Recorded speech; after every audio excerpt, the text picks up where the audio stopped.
Ever had a student's payment fail just because they tried paying in a different currency?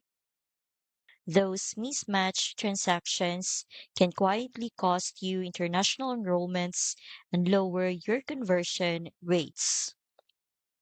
Here's a quick manual way to reduce declines for multi-currency enrollments. Use a currency gateway log in Google Sheets to log which currencies and gateways you use for each region. It helps you stay organized, but it still requires checking rates and compatibility by hand. That's where EasyPay Direct makes things easier. Their platform automatically routes transactions through accounts that support your students' currencies, all while integrating with 250 plus platforms and gateways. It's built to keep international payments flowing smoothly no matter where your students are enrolling from. I've linked EasyPay Direct in the description.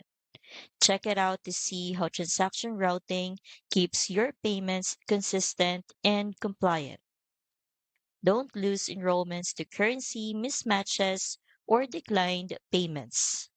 With EasyPay Direct, your global sales stay stable, secure, and seamless. Use the link in the description to get started today.